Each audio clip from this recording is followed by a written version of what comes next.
Bon, écoutez, bienvenue dans ce club de la performance commerciale de Marseille.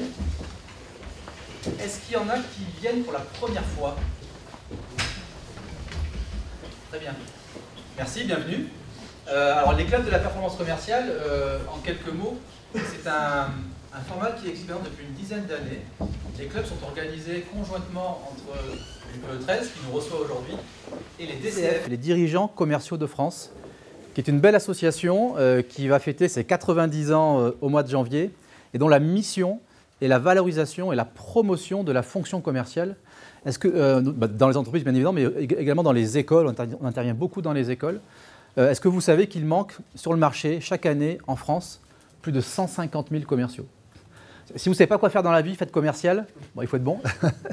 Mais voilà, donc c'est vraiment le commerce, c'est vraiment le moteur des entreprises.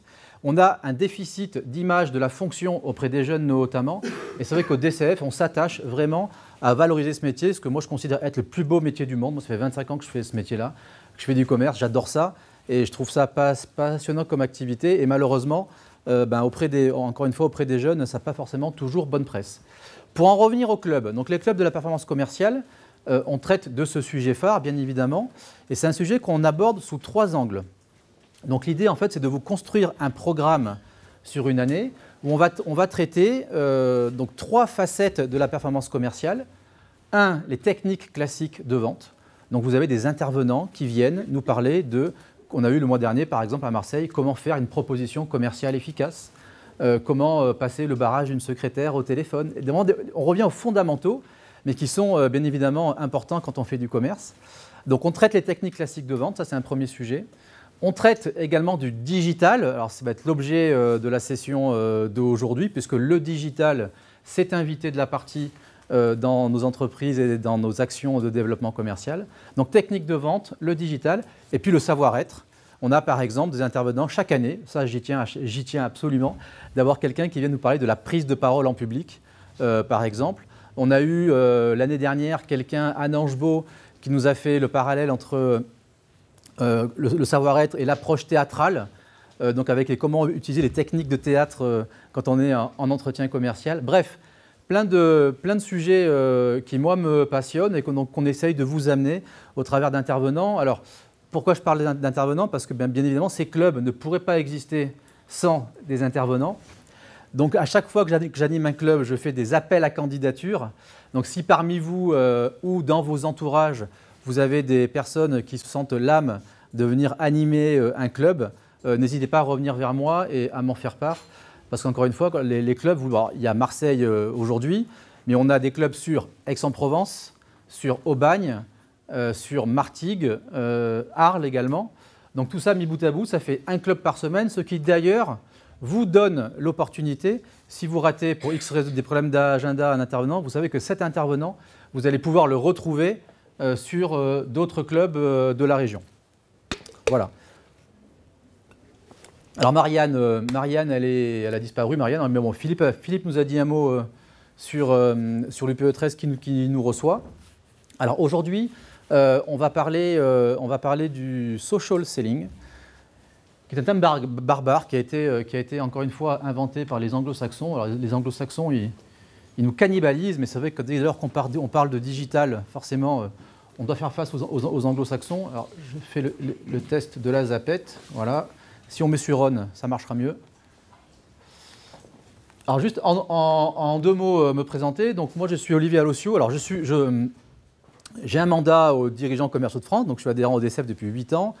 Je suis adhérent à l'UPE13 également depuis maintenant 15 ans. Je suis adhérent depuis 15 ans. Je ne travaille pas à l'UPE13, parce que souvent on me demande mais qu'est-ce que tu fais à l'UPE13? Non, je ne travaille pas. J'anime pas mal d'événements. Et à côté de ça, j'ai un métier, bien évidemment, puisque je m'occupe d'une agence de communication digitale qui s'appelle WSI et qui est une agence internationale. Il y a à peu près une 40aine d'agences en France et il y a 800 agences dans le monde, ce qui nous donne un regard et un recul sur l'ensemble des activités qu'on peut avoir dans le digital à travers le monde. Alors, ce qu'on fait habituellement, Bonjour, bienvenue. Prenez place, je vous en prie. Ce qu'on fait habituellement, quand on organise les clubs, c'est que vous venez dans ces clubs pour effectivement apprendre, essayer d'évoluer, mais vous venez également pour faire du réseau. on n'a pas l'opportunité ici, aujourd'hui, vu le nombre, de faire un tour de table. Hein, vous n'aurez pas l'occasion de vous présenter chacun. Sachez qu'on aura quand même une demi-heure dédiée à l'issue de cette présentation. Donc il y aura un apéritif, donc là vous pourrez échanger les uns les autres. Donc vu qu'on n'a pas l'opportunité de faire un tour de table physique, je vous propose qu'on fasse un tour de table digital. Donc je vous demande, s'il vous plaît, si vous le voulez, de prendre vos téléphones portables et d'aller vous connecter sur l'application LinkedIn. Alors je dis bien l'application. Si vous n'y arrivez pas, ce n'est pas grave, hein, il n'y a rien de discriminant, mais en général, quand je fais ça devant des assemblées d'une centaine de personnes, il y en a la moitié qui arrive, la moitié qui n'arrive pas. Donc si vous n'y arrivez pas, pas de souci, pas de panique, il n'y aura aucune conséquence. Donc vous vous connectez sur l'application LinkedIn, l'application pas Internet. Après, vous allez sur l'onglet, en bas de votre téléphone, vous avez l'onglet avec les petits bonhommes là. Donc vous cliquez dessus. Vous cliquez dessus. Une fois que vous allez cliquer dessus, doit apparaître le petit sigle, le plus qu'il y a ici. Vous cliquez sur le plus. Et là, vous avez à proximité qui est désactivé. Vous cliquez dessus pour l'activer. Pour que ça fonctionne, si vous avez un Android, vous devez au préalable avoir activé Google Nearby. Il faut que le Bluetooth soit activé. Et là, vous allez voir, on va faire un tour de table digital. C'est-à-dire qu'on va tous se voir les uns les autres. Voilà, moi je vois apparaître là sur mon écran Régis, Benjamin, que j'invite du coup, Pierre Léonard, bonjour Pierre. Voilà, je t'ai invité. Olivier, Benoît Aranda. Voilà, Anne-Sophie, bienvenue.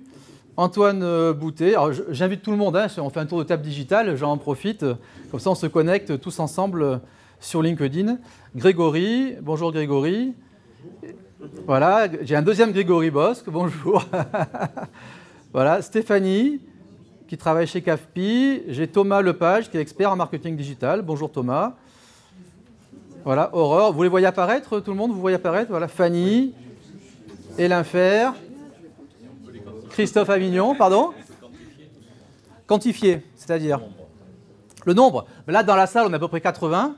Là, vous voyez apparaître, vous faites défiler, vous voyez les gens. Donc ça, c'est un petit truc qui est, je trouve, sympa, proposé par LinkedIn depuis maintenant 1 an, et qui permet, dans un rayon de 30 mètres, dès lors qu'on active la fonction à proximité, de pouvoir voir apparaître sur son fil les personnes autour de soi. Voilà, Cécile, bonjour, Nelly. Voilà, a priori, vous avez tous réussi à faire la manip. Qui est toujours le truc casse-gueule quand on fait des sessions et qu'on... Hein, ça ne marche jamais. Voilà. Non, là, a priori, on a eu de la chance. Voilà. On va avancer. Alors, on va parler réseaux sociaux. Donc là, on va se donner à peu près 1 heure, 1 heure et quart. On se garde un temps de questions à la fin de la session. Ceci étant, si vous avez des questions pendant, n'hésitez pas. Je n'ai pas envie que cet atelier ensemble soit un monologue, mais qu'on fasse ça de manière interactive. Donc n'hésitez pas à me couper.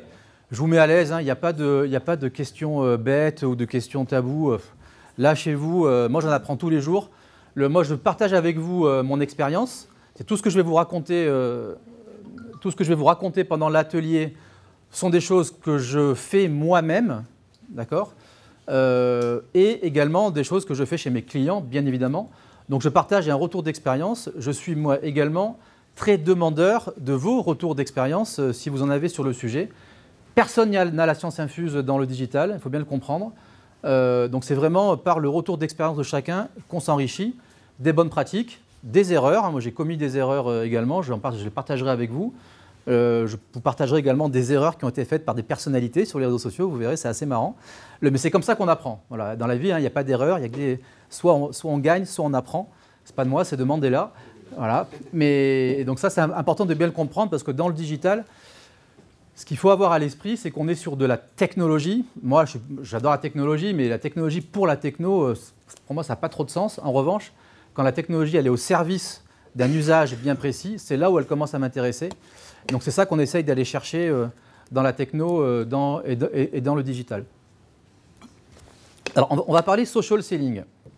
Avant de rentrer dans la mécanique de l'outil, je pense qu'il est important d'avoir à l'esprit la notion de parcours d'achat.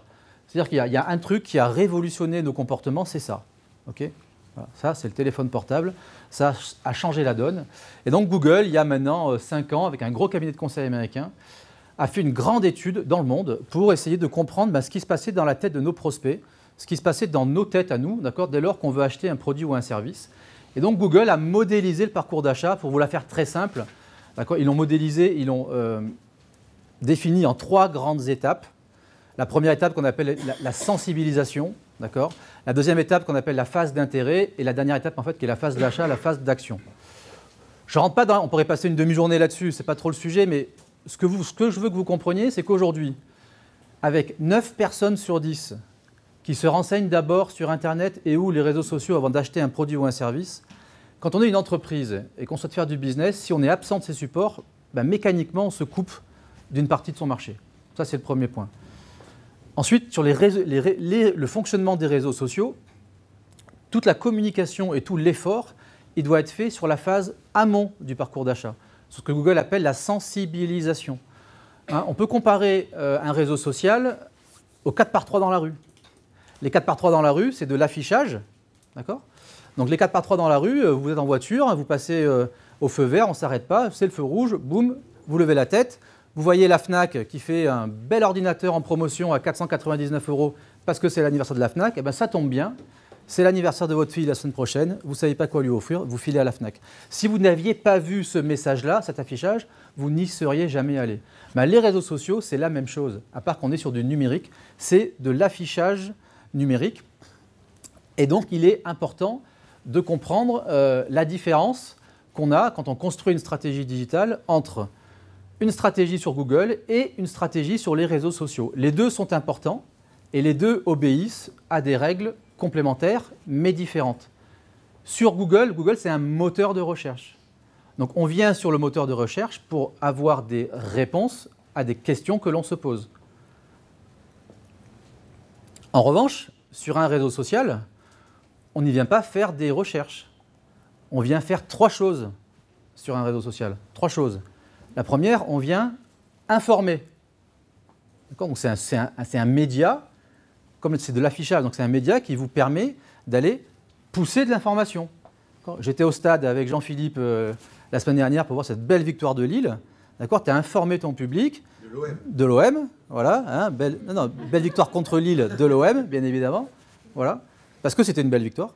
Donc tu as publié un post sur LinkedIn, tu as informé ton public et derrière, on en reparlera après, mais vous verrez que Jean-Philippe, il a utilisé plein de leviers d'influence pour faire passer des messages, mais ça, j'en reparle tout à l'heure. Donc la première chose qu'on fait sur un réseau social, c'est informer. La deuxième, c'est converser.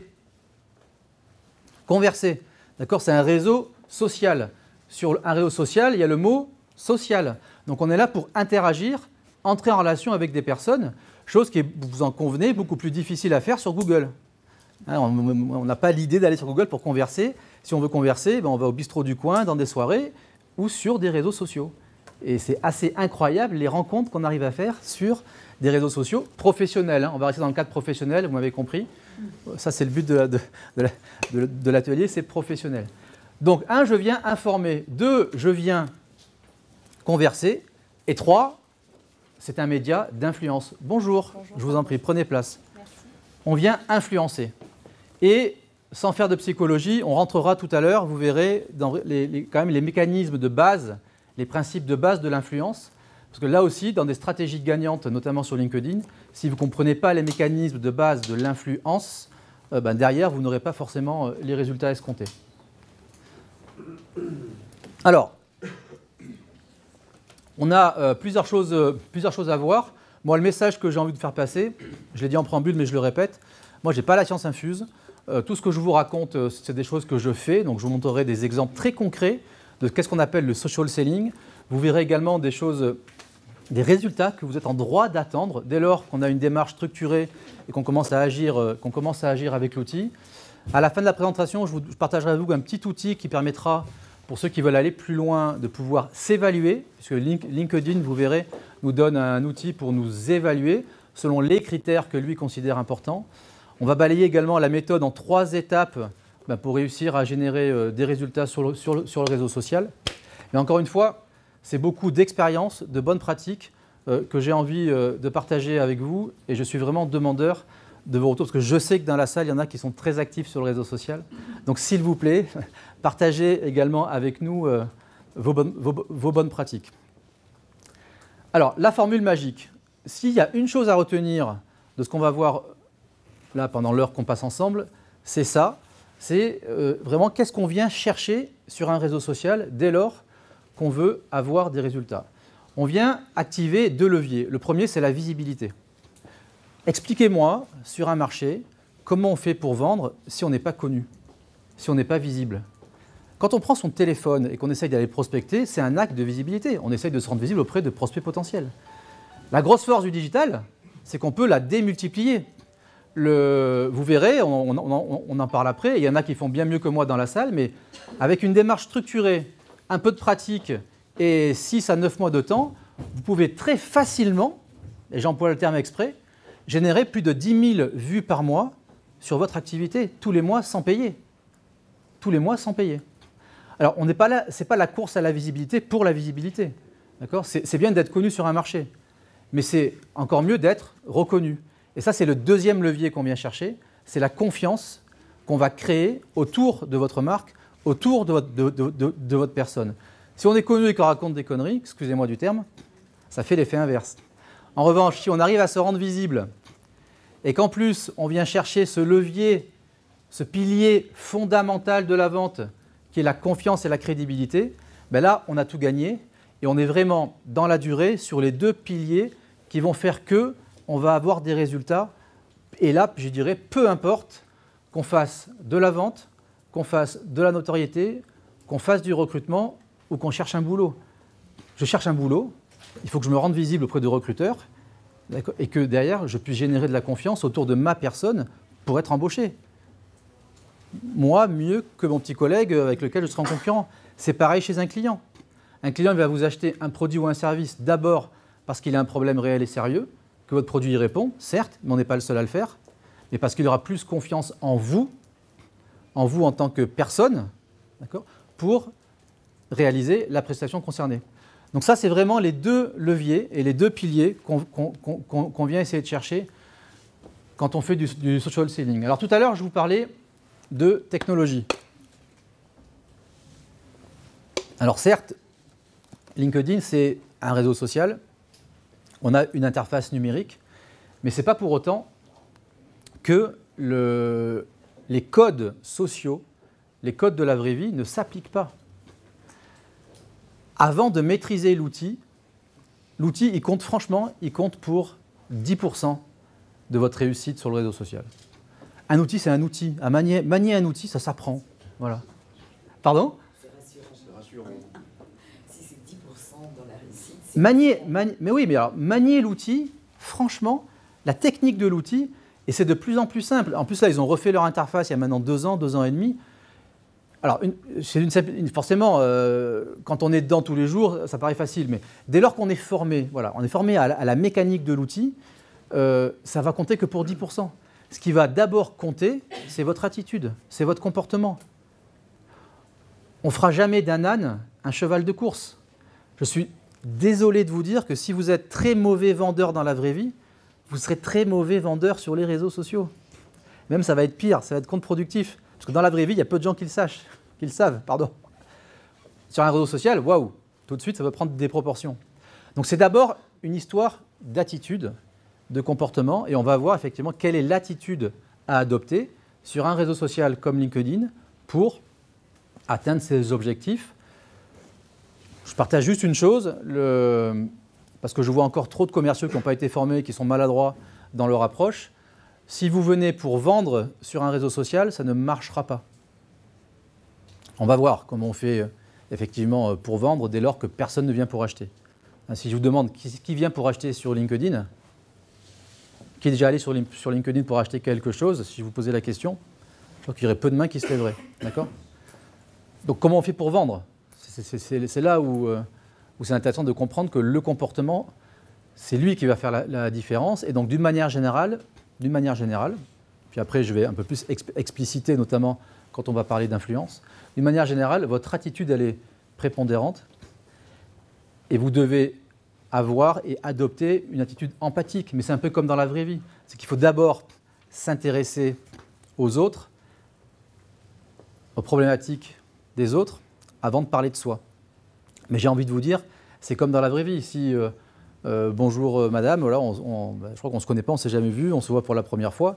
Si j'arrivais tout de suite en essayant d'avoir une approche, de vous vendre quelque chose, etc., ben, j'aurais l'air bizarre. Je dis, mais c'est qui ce type qu'est-ce qu'il fait? En revanche, voilà, on ne se connaît pas, ben, bonjour, comment vous vous appelez, qu'est-ce que vous faites, etc. Ce sont des choses qui nous paraissent évidentes dans la vraie vie. Ben, je vous rassure, elles s'appliquent sur un réseau social.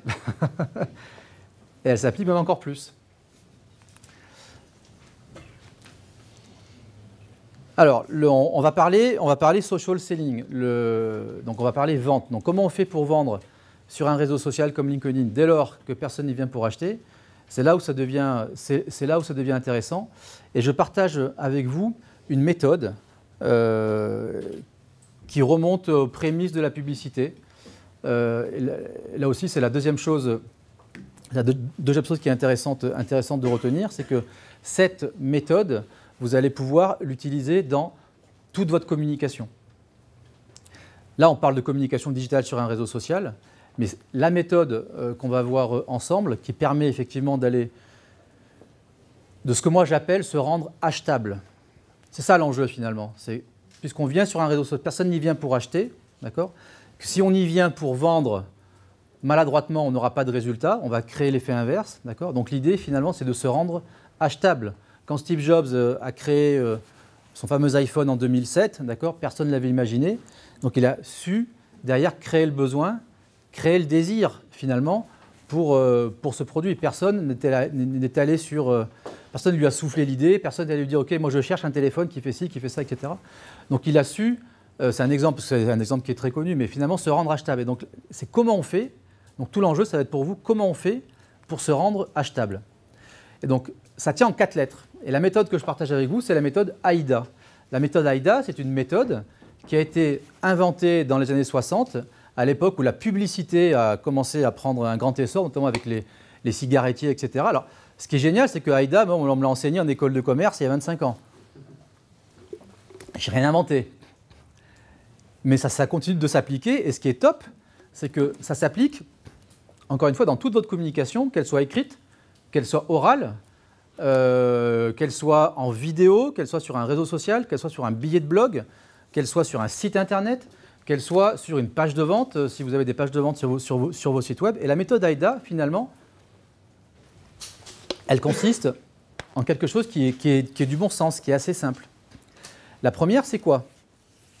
Les réseaux sociaux, c'est la guerre de l'attention. C'est la guerre de l'attention parce qu'encore une fois, on est submergé d'informations. Vous prenez votre fil d'actualité, vous faites défiler, on en voit passer, mais d'accord. Et donc tout l'enjeu, quand on veut connecter et entrer en relation avec quelqu'un, c'est comment on fait d'abord pour capter l'attention. Donc le A de AIDA, c'est accrocher, capter l'attention.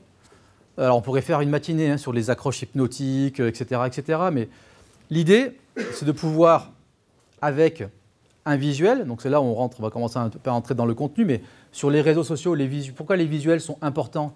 Parce qu'ils permettent de capter l'attention, donc de retenir l'attention d'une personne. Ça peut être également par des accroches, et je vous montrerai après des exemples où AIDA est utilisé dans des contenus et les résultats que ça génère. Donc la première étape, c'est vraiment comment capter l'attention. Quand vous lisez la presse, si certains d'entre vous lisent encore la presse le matin, d'accord, quand vous voyez les gros titres, d'accord, ils vont exprès formuler le titre d'une certaine façon pour capter votre attention. Je partage juste un truc avec vous que moi j'aime bien utiliser dans mes communications et qui fonctionne, c'est la curiosité. Dans vos titres et dans vos accroches, dès lors que vous suscitez un peu de curiosité, c'est pas le seul, mais c'est un bon moyen d'aller accrocher et de capter l'attention. Ça, c'est la première étape, c'est capter l'attention. Si vous n'êtes pas capable de capter l'attention, tout ce que vous pourrez faire derrière n'aura pas d'impact, puisque les gens ils auront zappé, ils seront passés à autre chose. Une fois que j'ai capté l'attention, comment je fais pour susciter l'intérêt? Susciter l'intérêt de mon prospect. Et pour susciter l'intérêt de son prospect, il ne faut pas parler de soi, il faut parler de lui. Et le meilleur moyen de susciter l'intérêt de son prospect, c'est d'être capable de lui expliquer son problème mieux que lui ne saurait le faire. Si vous arrivez à faire ça dans vos communications, c'est comme ça que vous allez susciter l'intérêt de votre prospect. Dans la vente, n'oubliez pas, on en a parlé précédemment, pour qu'il y ait un acte de vente, il faut qu'il y ait un problème réel et sérieux chez votre prospect. Personne n'achète pour vos beaux yeux. C'est pas vrai. J'adhère à l'UPE 13 parce que je sais que l'UPE 13 m'apporte des services d'une réelle valeur ajoutée que je ne pourrais retrouver nulle part ailleurs. D'accord ? On a reçu hier le président du tribunal de commerce à Aix, Charles-Alain Castola. Donc ça, c'est une plus-value que l'UPE 13 m'apporte et donc qui donne de la valeur à ma cotisation, sans quoi je n'aurais jamais adhéré. C'est un exemple. Voilà. Les services de l'UPE 13, je parle sous le contrôle du directeur général. La liste, elle est comme ça. C'est un exemple. Donc si dans vos activités, dans ce que vous vendez en tant que produit ou service, vous ne répondez pas à un problème réel et sérieux chez vos clients, ça va être difficile. Et donc pour capter l'attention de votre marché, vous devez être capable d'écrire, d'exprimer la problématique mieux que cette personne ne saurait le faire. Ça, c'est la deuxième. Et troisième étape, c'est comment je vais créer le désir. J'ai accroché, j'ai suscité l'intérêt, donc là, vous avez le marché qui est tout oui pour vous écouter. Et donc derrière, comment je fais pour créer le désir. Alors, pour créer le désir, là aussi, on pourrait y passer beaucoup de temps. Et moi, j'aime bien une technique que je partage avec vous, qui est ce qu'on appelle la visualisation. C'est d'essayer d'aller faire visualiser à votre prospect quelle serait sa vie avec votre produit ou avec votre service. Pour ceux, je ne sais pas s'il y en a parmi vous qui font de la communication digitale à un niveau avancé, mais sur des pages de vente, par exemple, je sais que toi, tu en fais. Sur les pages de vente, vous avez souvent en bas de page de vente, vous retrouvez avec et sans, avec mon produit et mon service, sans mon produit et mon service. Et là, vous mettez en face, qu'est-ce que seraient les bénéfices avec mon produit et quelle est ma situation actuelle sans les produits et les contraintes auxquelles je fais face. Quand vous arrivez à l'exprimer et du coup à le faire visualiser, c'est comme ça qu'on crée le désir pour arriver à la dernière étape, qui est finalement le passage à l'action.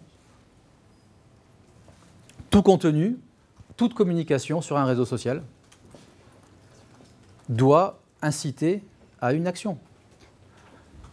On a tous un travail, on n'a pas de temps à perdre, voilà, on est tous sursollicités.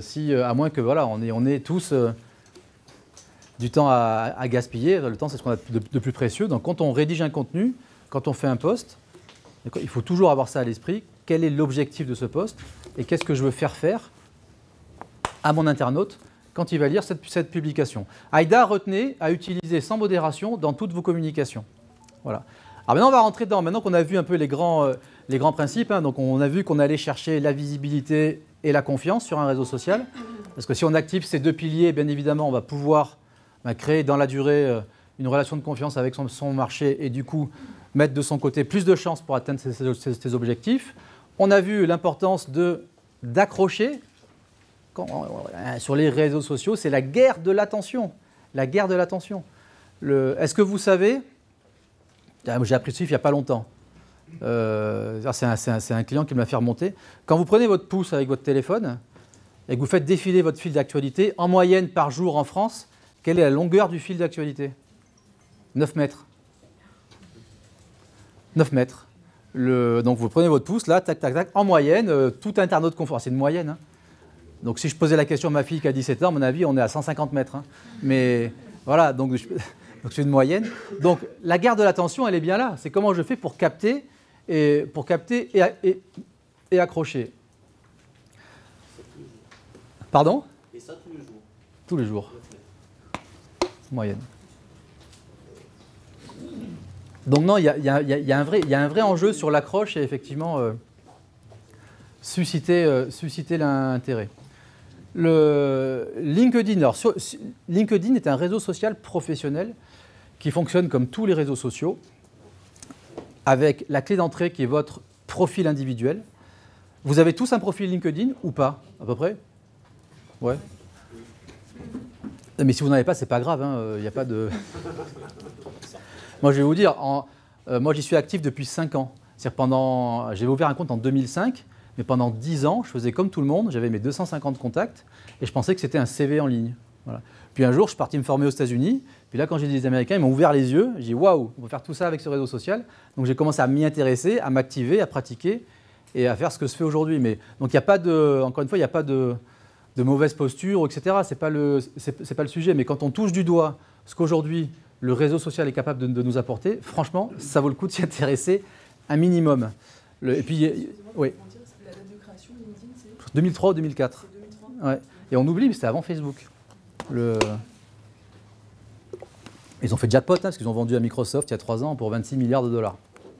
Donc si une boîte comme Microsoft s'intéresse à LinkedIn, ils sont en train de créer une machine de guerre, d'ailleurs, au passage, la parenthèse Microsoft, puisqu'ils sont en train de lier tous leurs logiciels informatiques, CRM, etc., avec LinkedIn. Donc quand vous, aujourd'hui, vous êtes client Microsoft, sur certaines suites chez Microsoft, vous avez les passerelles avec LinkedIn, c'est du CRM live, hein, c'est du CRM temps réel, hein, parce que par définition, un CRM, hein, dès que vous le mettez en place, il est obsolète, hein, forcément. Donc là, voilà, donc on touche la puissance de l'outil. Donc pourquoi je vous parle de ça? Parce que sur les réseaux sociaux, la clé d'entrée, c'est votre profil individuel. Et autant sur Facebook, on est à titre privé, etc. Sur LinkedIn, on est à titre professionnel. Et vous avez également la possibilité, sur un réseau social, de créer la page de votre entreprise. Et la page de votre entreprise, il faut la voir finalement comme le site internet de votre activité sur le réseau social. Donc vous avez ces deux supports qui cohabitent, le profil individuel et la page entreprise. Les réseaux sociaux, dans leur business model, c'est comme ça, mettent en avant les profils individuels. Pourquoi? C'est quoi le business model d'un réseau social? C'est d'abord de capter des utilisateurs, faire en sorte que les gens y trouvent leur compte, donc ils restent, pour ensuite nous monétiser auprès des annonceurs. Et donc une page entreprise, pour qu'elle ait de la visibilité, elle doit payer, elle doit faire de la publicité. Donc si j'ai une page entreprise et je veux qu'elle soit visible, je dois payer, faire de la pub. En revanche, mon profil individuel, je n'ai pas besoin de payer pour avoir de la visibilité puisque je navigue avec le vent dans le dos. Puisque LinkedIn, il me met en avant, c'est dans son business model. Et donc dès lors qu'on est dans le cadre professionnel, et LinkedIn, c'est un cadre professionnel, ben là on touche du doigt tout l'intérêt d'y être et d'y être actif, puisqu'on peut pouvoir, comme ça, avoir de la visibilité, entrer en contact avec son marché, avec des prospects, créer des interactions, se créer un réseau d'affaires gratuitement. Alors quand je dis gratuitement, ça dépend de la valeur que l'on met sur son temps, bien évidemment, mais à part du temps à y consacrer. Donc il faut le voir finalement comme un outil complémentaire, supplémentaire à votre palette d'outils que vous utilisez déjà ou pas dans vos activités de développement commercial. Là où je veux en venir, et je cite Scott Galloway. Scott Galloway, il a écrit un bouquin que je trouve fantastique dès lors qu'on s'intéresse un peu aux nouvelles technologies. Petite parenthèse sur ce bouquin, il est allé décoder, il est rentré en profondeur dans les GAFA, hein, les Google, Amazon et compagnie, pour essayer un peu de comprendre finalement qu'est-ce qui a fait le succès de ces entreprises pour en tirer la substance et finalement les points communs à toutes ces organisations. Et ce que je trouve intéressant, et donc ça je sors une phrase du bouquin, on est en train de vivre finalement ce qu'on a vécu avec les sites web dans les années 2000. C'est-à-dire qu'à une époque, il y avait la mode d'avoir un site internet. Ok, je fais mon site, puis après mon site il était en friche, je m'en occupais pas, de toute façon ça n'avait aucun impact sur mon business, c'était pas grave. Puis après, ça a changé, on a pris conscience de l'importance d'avoir un site internet, on a commencé à s'en préoccuper de manière beaucoup plus sérieuse. Mais c'est pareil sur un réseau social. L'époque où j'ai un profil dans mon coin, etc., elle est révolue. Elle est révolue. C'est-à-dire soit vous avez un profil aujourd'hui et vous êtes à jour sur votre profil, d'accord ? Mais si vous avez un profil en friche, mettez-le en sommeil.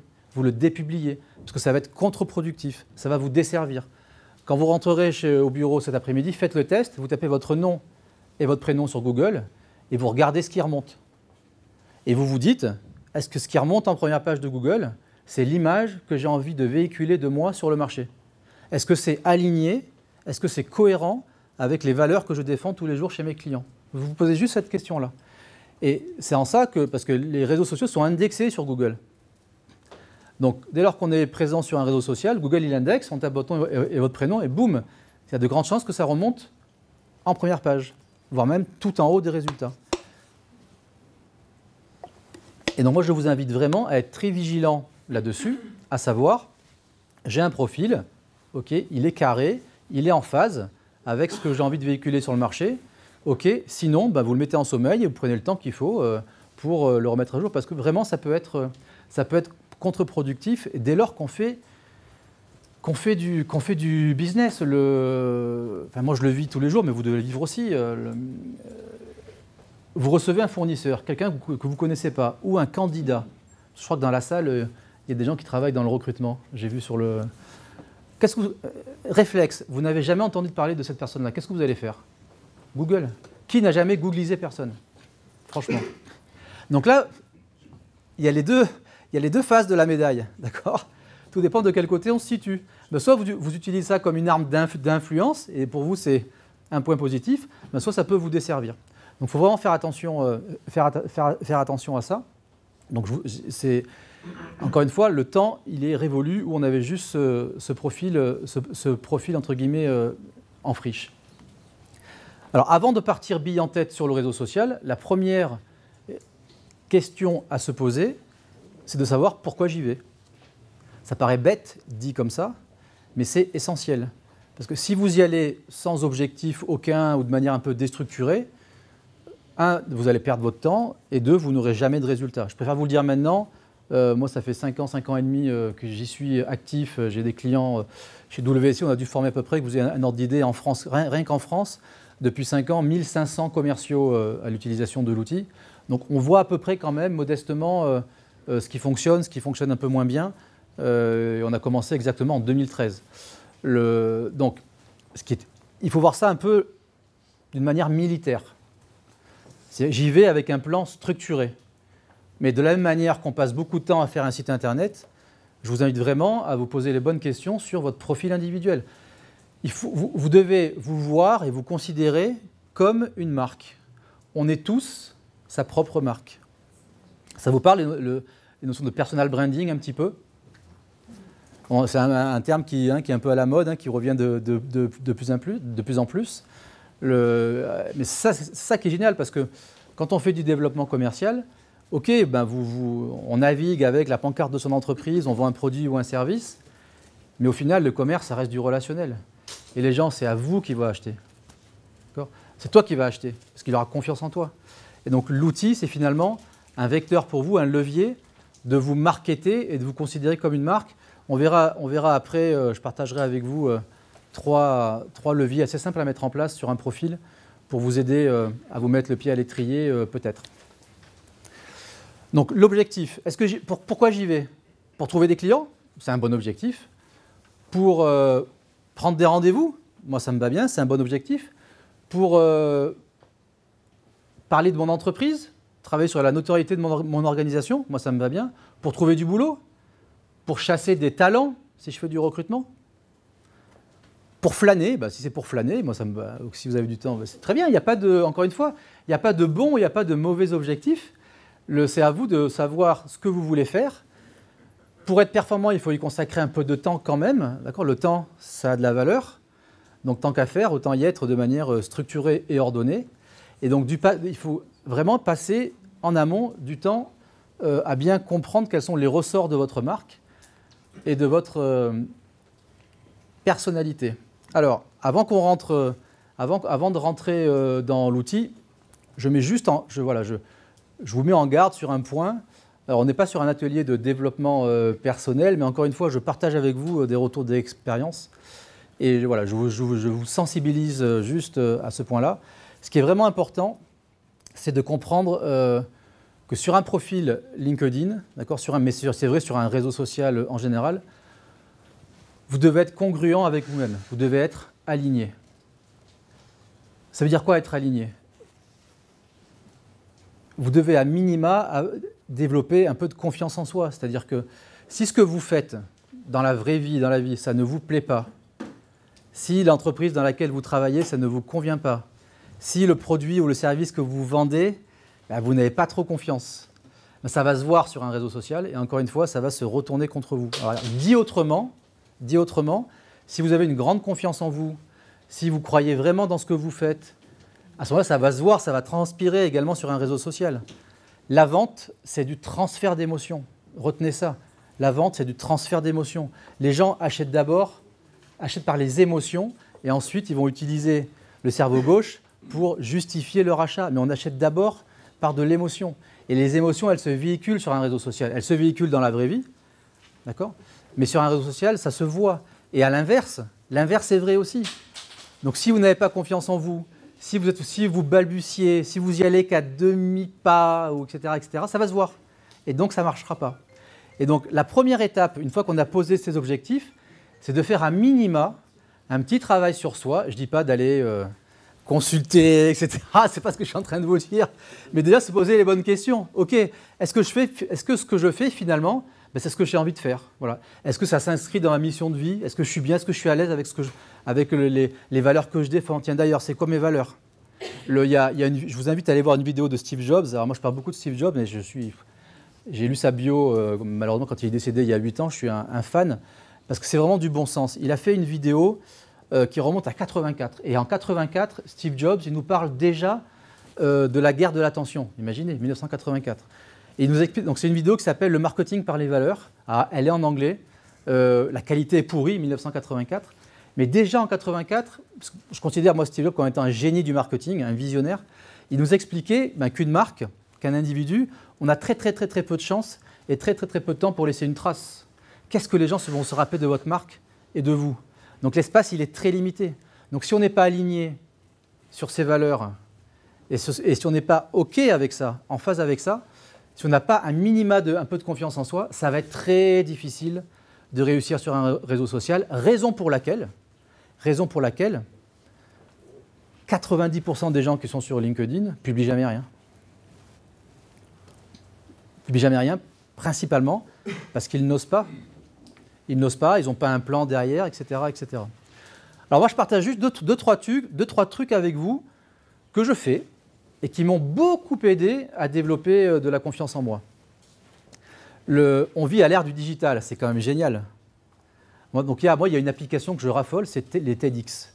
Vous téléchargez l'application de TEDx et si vous voulez vous remettre un coup de boost, parce que pour différentes raisons, ça ne va pas trop, vous voulez un peu être inspiré, vous téléchargez l'application TEDx, vous tapez les 10 vidéos les plus consultées sur TEDx, vous les regardez. Ce qui est bien le format TEDx, c'est qu'il est court, il dure 10 à 15 minutes.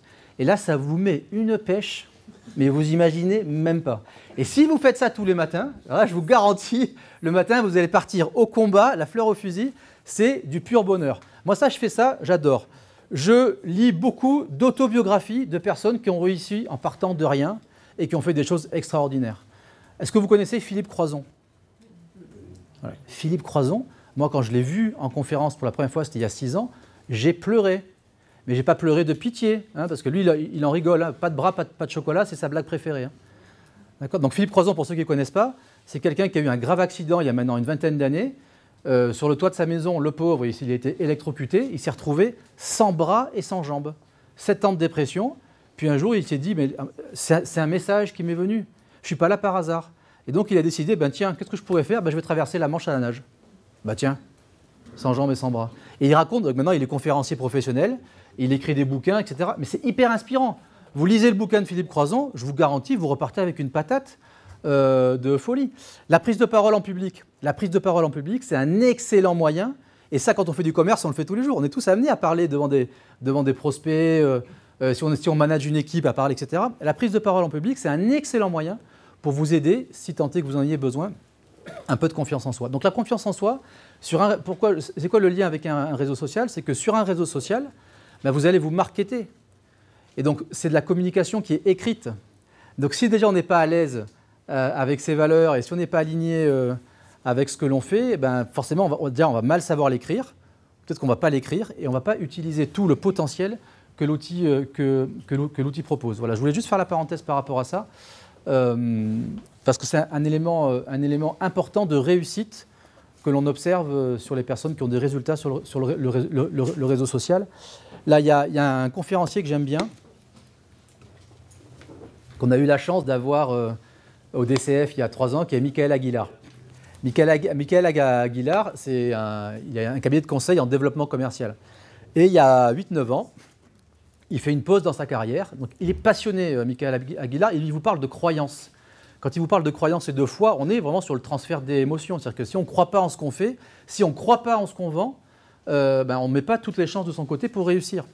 Et Michael Aguilar, il fait une pause dans sa carrière en 2010 et il dit « Moi, je vais faire un tour de France pendant 1 an et je veux aller accompagner les meilleurs vendeurs dans des secteurs d'activité complètement différents pour essayer de comprendre ce qui se cache derrière les top vendeurs. » Donc, il a contacté plein d'entreprises et il a accompagné pendant 1 an sur le terrain les tops du top des vendeurs, chacun dans leur métier concerné. Et donc, il a plein d'anecdotes, c'est croustillant dès lors qu'on aime la vente. Et j'en partageais une avec vous. Il nous raconte l'histoire du meilleur vendeur de chez Canon, je crois. Canon ou Xerox, peu importe.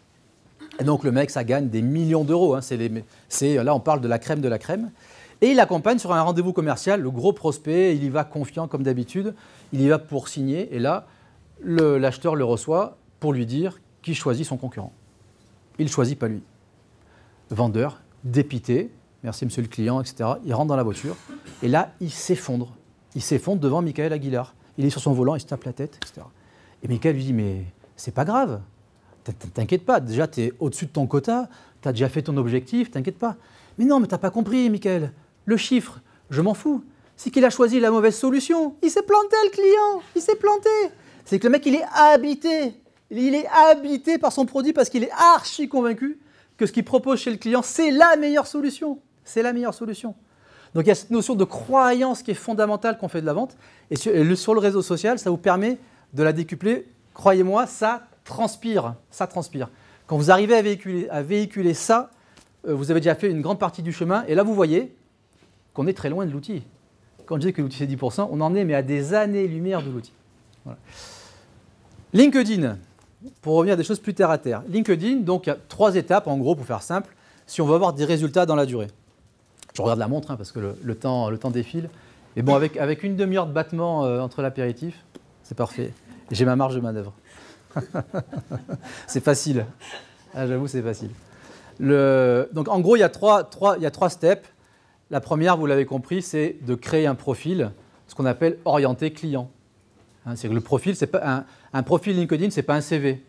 Hein, si vous parlez de vous, il ne va pas se passer grand-chose. En revanche, si vous parlez des problématiques de votre marché, là, vous avez plus de chances de faire mouche. Si vous parlez de ce qui intéresse vos prospects, des problématiques qui vivent, là, vous avez plus de chances de faire mouche. Donc, première étape, c'est d'avoir un profil, ce qu'on appelle orienté client, orienté marché.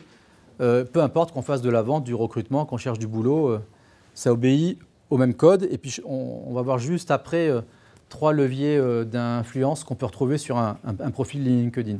Ça, c'est la première étape. Deuxième étape, il faut développer du réseau. On a fait un tour de table digital quand on a démarré la session.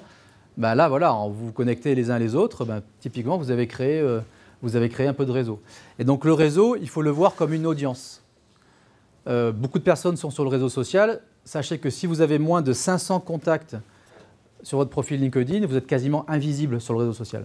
LinkedIn a mis cette barrière à 500. Je partage avec vous à la fin de la session l'évaluation de LinkedIn. Donc ça, c'est important d'avoir cette notion-là. Votre réseau, c'est votre audience. C'est ce qui va vous donner de la visibilité. Ça, c'est la deuxième étape, donc de se créer un réseau. Et on verra quelques techniques pour vous aider à aller vite. Et puis la dernière étape, c'est la prise de parole. C'est toute la partie information, la partie influence, qui est la partie prise de contenu, qui est souvent la partie la plus difficile. Moi, la première fois où j'ai publié un article sur LinkedIn, quand j'ai appuyé sur le bouton, j'avais les sueurs. J'ai dit, putain, qu'est-ce qui va se passer? En fait, il ne se passe rien. C'est-à-dire que si vous faites un flop, personne ne le voit, donc c'est bon. Donc, il ne peut rien se passer. Et au pire, faites le buzz, donc c'est top. Donc, il n'y a que du positif, en fait. Parce que si vous vous plantez, LinkedIn, ne vous inquiétez pas, il fait le job pour vous. Parce que lui, il veut que les gens soient contents. Donc, du contenu pourri, ne vous inquiétez pas, il ne le distribuera pas. Par contre, du contenu intéressant, là, il va le publier. Donc, on ne peut pas se tromper sur un réseau social. Dès lors qu'on évite de parler politique, dès lors qu'on évite de parler religion, de juger les gens, alors on évite un peu les sujets à contentieux, potentiellement. Si on évite ça, dans le pire des cas, vous faites pchit, comme dirait l'autre, il ne peut rien vous arriver. Voilà, 3... Oui, je vous en prie. Si j'interfère pas. Non, avec plaisir. Vous parliez d'articles. On a le choix de publier un post ou un article. Y a-t-il plus un ou l'autre à privilégier, et si oui, dans quel cas? C'est une très bonne question. L'article, ça ne sert quasiment plus à rien aujourd'hui. Historiquement, l'article, quand vous écriviez un article, tout votre réseau était notifié. Donc là, ça avait de la valeur. Aujourd'hui, l'article, il va servir, c'est comme un billet de blog. Donc le parallèle, c'est un article de blog sur votre site internet. Moi, je vous invite plutôt à écrire des billets de blog parce que sur le blog, vous êtes chez vous. L'article, vous êtes chez LinkedIn. Vous n'êtes pas chez vous chez LinkedIn. Hein. LinkedIn peut vous supprimer le compte, le mettre en sommeil. Vous n'êtes pas chez vous sur un profil LinkedIn. Sur un site web, vous êtes chez vous. Donc l'article, il a d'intéressant, c'est qu'il apparaît en phase 2 de votre profil. Sur votre profil, vous avez la partie haute, il y a la photo, l'image, le titre, etc., le résumé. Et après, vous avez votre activité. Et votre activité, elle est scindée en deux. La partie droite, on voit ce que vous avez fait comme activité très récente, ce que vous avez liké, posté, etc. Et la partie gauche, tout l'encart est réservé au dernier article que vous avez publié. Donc moi, ce que je conseille de faire, c'est quand vous voulez démontrer une expertise, un savoir-faire, vous rédigez un article sur un sujet dont vous savez que ça va intéresser votre marché, vous le faites une fois, il va apparaître en dur sur votre profil, il va servir finalement à établir votre expertise sur le sujet. Mais d'une manière générale, ce qui va vous créer de la visibilité et des interactions, c'est les posts. Donc ce qu'il faut avoir à l'esprit, c'est les posts à faire au quotidien pour avoir de la visibilité et générer des interactions. Et il n'y a pas une histoire de si on crée un article et qu'on redirige le post vers l'article, on ne sort pas de LinkedIn, donc c'est intéressant aussi. Et du coup, l'algorithme de LinkedIn le capte et du coup, va plus relayer le post. Oui, alors c'est sûr que LinkedIn, si vous envoyez les gens en dehors de LinkedIn, forcément, LinkedIn, il va moins aimer que si vous faites rester les gens sur le réseau social. On est sur des modèles où les gens ils veulent de la rétention. Donc, ils vont tout faire, LinkedIn, pour que vous restiez sur le réseau social. Ça, c'est la théorie. C'est bon, la théorie, ça marche comme ça. Après, si on prend un peu de recul dans le digital, moi, j'ai un site internet. D'accord ? Dans le digital, votre vaisseau amiral, c'est votre site web. C'est votre vaisseau amiral. Donc, le but, quand on a un site web, c'est d'emmener un maximum de trafic qualifié dessus. D'accord ? Et donc, LinkedIn, il vous sert à avoir de la visibilité, de la crédibilité sur votre marché et à générer du trafic sur votre site web. Donc, moi, envoyer du trafic sur mon site web, ça m'intéresse. Donc, j'envoie du trafic en manuel ou en automatique. Alors, je vous dirai un mot sur Facebook aussi. Donc, il ne faut pas avoir peur. Moi, je préfère faire un post qui génère, j'ai n'importe quoi, 150 clics sur mon blog plutôt que 1000 sur l'article dans LinkedIn. Parce que moi, je sais que derrière, j'ai une machine à vendre. Voilà, donc, le but, c'est quand même là. C'est que encore une fois, c'est un outil dans un écosystème global. Là, je vous parle d'un outil, LinkedIn. Voilà, quand on fait du B2B, c'est obligatoire. On entre en interaction, etc. Mais il faut aussi penser à la génération de trafic et sa stratégie globale. Voilà. Donc, il ne faut pas avoir peur à rediriger, même s'il va vous pénaliser, mais ce n'est pas grave. Et si ce que vous racontez, c'est intéressant, ça va générer du trafic. Nous, on le fait, exemple, avec Marianne à l'UPE 13. Quand on poste sur LinkedIn des gens pour s'inscrire au club, ça marche. Les gens, ils cliquent. Mais c'est vrai, tu peux témoigner. Les gens, ils cliquent et ils vont s'inscrire sur le site de l'UPE 13. Donc là, c'est un bon exemple où j'ai utilisé LinkedIn pour renvoyer du trafic vers l'inscription. Voilà. Donc, encore une fois, c'est quoi vos objectifs ? Voilà, c'est quoi vos objectifs ? Alors, sur un profil LinkedIn, je vous parle encore d'un bouquin, décidément, je vous parle beaucoup de bouquins. Moi, il y a un bouquin que j'adore, encore, qui a été écrit par le professeur Cialdini dans les années 80. Le professeur Cialdini, il a écrit « Influence et manipulation » pour essayer de comprendre ce qui guidait nos comportements d'achat. Quels sont les ressorts ? Qu'est-ce qui fait qu'on prend une décision ? Qu'est-ce qui fait qu'on achète tel ou tel produit ou tel service ? C'est intéressant. Et quand il a écrit ce bouquin, dans les années 80, il l'a écrit pour, au départ, prévenir les consommateurs que nous sommes contre les publicités abusives des annonceurs. C'était ça le but de son bouquin. Le problème, c'est que les consommateurs que nous sommes, ils n'ont jamais lu ce bouquin. Par contre, les marketeurs, ils se sont emparés du bouquin pour aller bien saisir derrière les leviers de l'influence, les leviers de la persuasion. Et donc, Cialdini, il a identifié 6 leviers de persuasion que je vais partager avec vous. Et ce qui est génial, c'est que sur un profil LinkedIn, vous allez pouvoir déjà activer 3 de ces 6 leviers. Le premier levier, c'est ce que Cialdini appelle l'appréciation. Moi, j'appelle ça la sympathie. D'accord ? Les gens sympathiques, on a plus tendance à les écouter que les gens antipathiques. Ça paraît bête ce que je dis, mais on le vit tous. Un exemple concret. Vous prenez une marque comme Nespresso. Nespresso, c'est une marque industrielle qui nous vend des capsules en aluminium, d'accord, avec le prix du café qui est 3 fois plus cher que ce qu'on trouve dans le commerce. Et ils ont du succès. Pourquoi ? Parce qu'ils nous mettent devant Georges Clooney, d'accord, qui est super sympathique pour les garçons et qui plaît aux dames, d'accord. Et donc du coup, ils ont humanisé leur marque. Ils permettent de créer, d'accord, de l'identité et faire en sorte que les gens puissent se reconnaître à travers Georges Clooney dans les produits qu'ils nous vendent. Donc l'appréciation, d'accord, c'est comment je fais pour finalement sur un réseau social me rendre sympathique. Alors il y a un truc tout bête, une photo avec le sourire, bah, c'est mieux qu'une photo si je fais la gueule. Ah ben Jean-Philippe, tu ne vas pas me contredire. C'est évident. Une prise de parole sincère et authentique. On a le droit de faire du business, on a le droit d'être sérieux sans se prendre au sérieux. Voilà, c'est pas antinomique. Et donc retenez que l'appréciation, c'est un vrai levier de persuasion. Ça ne fait pas tout, d'accord ? Mais quelqu'un de sympathique, on aura plus tendance à l'écouter que l'inverse. Ça, c'est le premier. Le deuxième levier que Cialdini nous a partagé dans son bouquin, c'est ce que Cialdini appelle l'autorité. Alors l'autorité, ce n'est pas dans le sens autoritaire, c'est dans le sens expertise. D'accord ? Faire autorité dans un domaine, exactement. Il y a des métiers où c'est... Alors c'est vrai pour tous les métiers, mais il y a des métiers où c'est prégnant. Tous les métiers du conseil, de la formation, du coaching, les métiers de service, tout l'enjeu, c'est comment je passe du bas de la pyramide, hein, comment je sors de la meute à monter tout en haut. Hein. Quand je suis tout en haut, là je suis au top. Hein, j'ai plus besoin de prospecter, les gens viennent à moi parce que je suis reconnu comme un expert dans mon domaine d'activité. Et LinkedIn, c'est un accélérateur. C'est une machine à vous créer de l'expertise dans la durée. Ça ne vient pas du jour au lendemain, mais il faut vraiment avoir ça en tête. Et donc, quand vous arrivez à être perçu sur votre marché comme quelqu'un faisant autorité sur le marché concerné, ben, je peux vous garantir que votre vie, votre business change. D'ailleurs, sur LinkedIn, vous avez ce qu'on appelle les influencers. Je ne sais pas si vous avez vu, des personnes qui ont des millions d'abonnés. LinkedIn les a identifiés avec ce gros influencer. Ça veut bien dire ce que ça veut dire. Ça, c'est le deuxième levier. D'ailleurs, il y a une vidéo, parce qu'il s'est battu sur les... Il s'est basé, Cialdini, sur les études de Milgram qui avaient été faites dans les années 60. Et il y a une vidéo qui est atroce. Enfin, vous la connaissez tous, cette vidéo. Vous avez le cobaye qui est derrière une machine qui envoie des impulsions électriques à un acteur qui est derrière la vitre. Et vous avez un autre acteur qui est à côté du cobaye, qui est déguisé en médecin, d'accord, et qui a la blouse du médecin.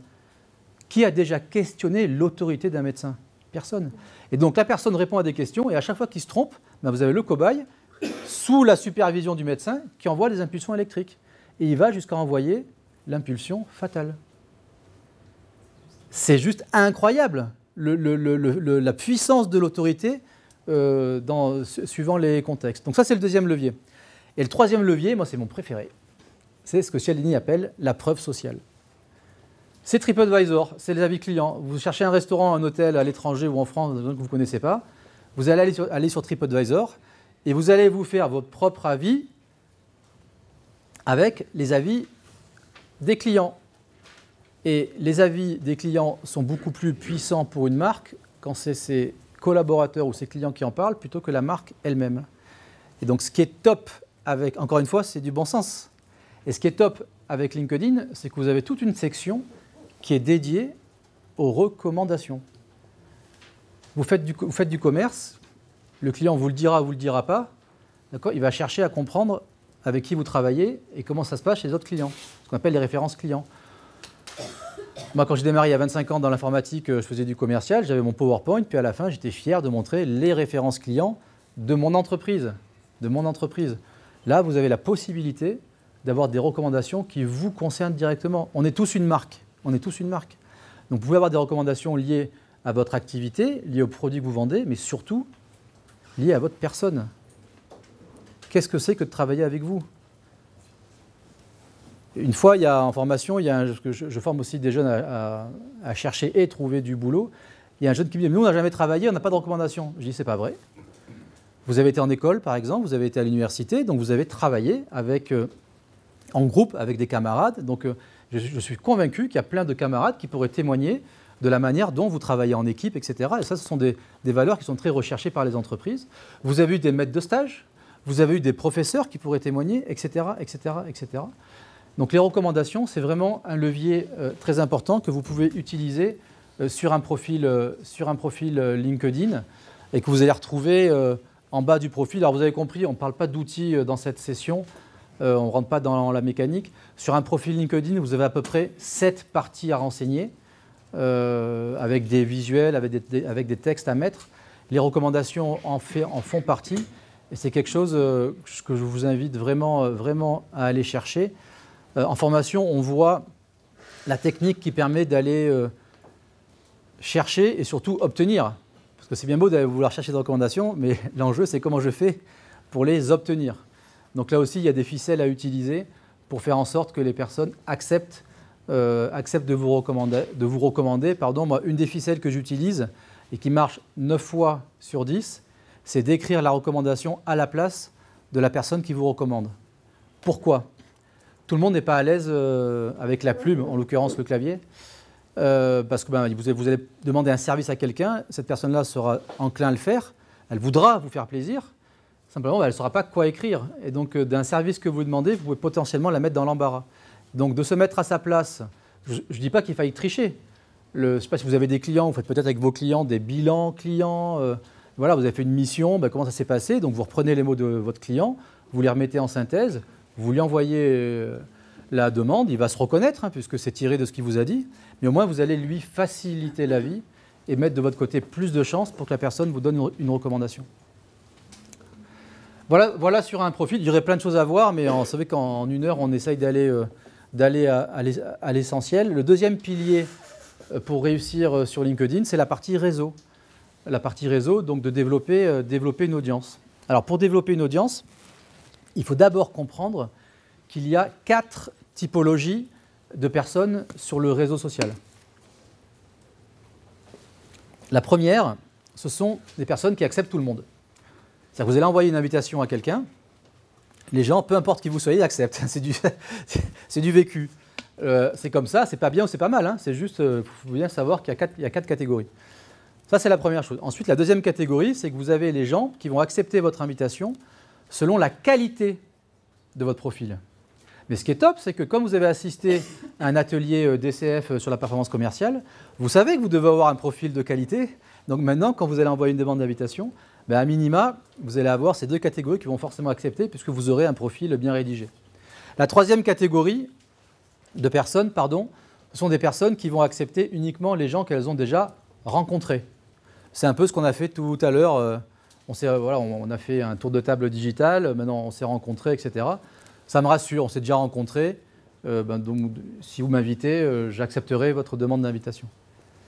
Et puis la dernière catégorie, ce sont les personnes qui restent dans ce qu'on appelle la friend zone, qui restent en mode Facebook. Ce sont des gens qui acceptent uniquement les gens qu'ils connaissent. Il n'y a pas de mal à ça, mais en général, on est à 200, 250 contacts. Et du coup, on n'utilise pas le plein potentiel de l'outil pour développer son réseau d'affaires et développer son audience. Donc on a bien ces 4 catégories. Pourquoi je vous dis ça ? Parce que une fois qu'on a ça en tête, ça permet de comprendre qu'en moyenne, 1 personne sur 2 va accepter votre invitation. 1 personne sur 2. Et pour développer un réseau assez rapide, il y a 2 techniques. En fait, il y en a plus de techniques, mais là, j'en partage 2 avec vous. Vous avez la technique qu'on vous enseigne, entre guillemets, dans les bonnes pratiques de LinkedIn, qui est de dire, voilà, je vais envoyer un message personnalisé. Bonjour Jean-Philippe, tu m'as invité au stade pour voir ce beau match contre Lille la semaine dernière, je t'en remercie. Je serais ravi de faire partie de ton réseau. À très bientôt, merci Olivier. Avec grand plaisir. Voilà. Et là, Jean-Philippe me répond avec grand plaisir. Donc là, j'ai écrit un message à Jean-Philippe, parce qu'on s'était rencontrés au stade pour cette belle victoire contre Lille. Donc j'ai pris le temps de lui écrire un mot, il reçoit ça, il répond, il accepte. Vous comprenez bien qu'on a tous un métier, on a des clients à trouver, du chiffre à faire. Donc si je passe ma journée à envoyer des messages d'invitation, waouh. Donc moi je réserve cette technique-là, ce que moi j'appelle au gros poisson. C'est-à-dire que quand vous voulez vraiment sécuriser l'invitation, parce que vous considérez que cette personne-là elle est importante pour vous, là vous pouvez écrire un mot. Sinon, vous avez une deuxième technique, on peut aller plus vite, et je vous en parle juste après. Alors, je voulais partager avec vous l'histoire de Charles. Charles, il est commercial, et pourquoi je vous parle de Charles ? Parce que c'est un modèle d'invitation et de messages personnalisés que vous allez pouvoir reprendre si vous souhaitez envoyer des messages à quelqu'un qui n'est pas dans votre réseau, et que vous voulez mettre de votre côté toutes les chances pour que cette personne accepte. Alors Charles, il a été formé au social selling, ça se voit, Et il utilise AIDA. Vous vous souvenez d'AIDA? Voilà. Qu'est-ce qu'il fait, Charles? D'abord, bonjour Olivier, il personnalise. Vous faites, vous aussi, partie de French Web. Donc là, il m'a accroché sur quelque chose qu'on a en commun. French Web, c'est un groupe de discussion dans LinkedIn, dans lequel je suis actif. Lui aussi, il m'a repéré. Donc, il m'accroche comme ça. Okay, je pense que nous pourrions collaborer ensemble sur certains projets. Donc là, les gars, il m'a curiosité. Donc là, je m'intéresse. À lui, je dis, voilà, il est malin. Je le vois venir, hein. Je ne suis pas naïf. Je le vois venir avec ses gros sabots. Mais c'est très bien formulé. Et puis après, ben, c'est l'appel à l'action. Hein, j'aimerais vous inviter à rejoindre mon réseau, etc. Donc là, on voit bien la séquence qui est très raccourcie. Donc ça, c'est un modèle, c'est un exemple. Je vous laisserai la présentation si vous voulez à l'issue. Si vous voulez vraiment sécuriser une demande d'invitation, inspirez-vous de Charles. Donc dans un premier temps, Charles, il m'invite à rejoindre son réseau. Il n'a rien à me vendre, Charles, là. Il n'a rien à me vendre. Et encore heureux, parce que s'il avait un truc à me vendre, moi, j'aurais dit non. C'est comme si on se rencontrait pour la première fois et que j'essaie de vous vendre quelque chose. N'oubliez pas, les gens ont horreur qu'on leur vende quelque chose. En revanche, on adore tous acheter. C'est ça le paradoxe de la vente. Hein, on adore tous acheter. Donc, encore une fois, il faut se rendre achetable. Donc, pour se rendre achetable, il ne faut pas vendre. Donc là, il ne vend pas, il rentre en relation. Et je ne vous montre pas le message qu'il m'a envoyé une semaine après. Donc, Charles, il est commercial. Bref, il a essayé de me vendre sa soupe. Et ça a marché puisqu'on a fait affaire après. Mais là, ils font partie de la même boîte, en fait. Pardon? Charles et Olivier font partie de la même boîte, French Web. French Web, c'est un groupe de discussion. D'accord. Ouais. Non, en fait, French Web, c'est un groupe de discussion dans lequel il m'a repéré sur LinkedIn. Et donc, il est allé chercher le point commun. Ça aurait pu être « Bonjour Olivier, vous m'avez rencontré au match de foot. Bonjour Olivier, j'ai vu que nous avions des relations en commun.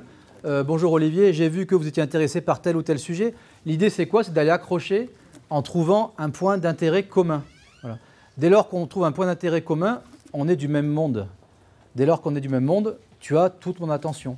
Et après, tu vas susciter l'intérêt, etc. Donc ça, c'est un exemple de message. Voilà. La deuxième façon de faire, c'est d'aller développer son réseau de manière un peu plus industrielle, en étant beaucoup plus efficace. Vous avez compris qu'une personne sur deux, mécaniquement, acceptait les demandes d'invitation. Donc je vous invite, je ne vous montre pas la manip, parce que je n'ai pas le temps de vous la montrer ici, mais pour ceux que ça intéresse, j'ai une vidéo sur mon site web qui s'appelle WSI Marseille. Vous allez sur WSI Marseille, vous tapez LinkedIn, vous verrez, il y a plein de vidéos, notamment celle-là, où la vidéo elle dure 3 minutes, et je vous explique. Vous avez vu, je génère du trafic sur mon site internet. Vous avez vu? Voilà.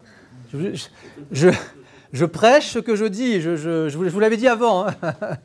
Donc dans cette vidéo, je vous explique comment je suis passé de 250 contacts à 9000 abonnés qualifiés en moins de 6 mois sur LinkedIn. Voilà. C'est expliqué dans la vidéo. Pour ceux qui veulent développer une audience, ça peut vous intéresser. Comprenez que l'audience, c'est fondamental.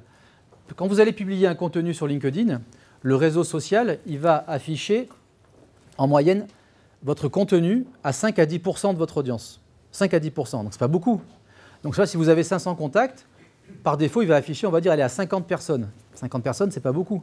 Et en fonction de l'intérêt suscité, après, il va soit ouvrir les vannes, soit arrêter de le montrer. Quand tu dis afficher, si tu l'envoies à 500 personnes, c'est-à-dire que tu n'as que 50 qui l'ouvrent ou qui le voient parce que ça diffuse. Alors, tu as un profil LinkedIn, et dans ce profil-là, tu es connecté en niveau 1 avec ton réseau, ton audience. Hein, tu vois, sur LinkedIn, il y a écrit le 1 là. Le 1, c'est quand tu es connecté directement à une personne. Quand tu es connecté à une personne directement, ça te permet de pouvoir la contacter directement par un message, et ça donne plus de chances à cette personne de voir tes contenus. D'accord ? C'est ce qu'on appelle ton réseau, c'est ce que moi j'appelle ton audience.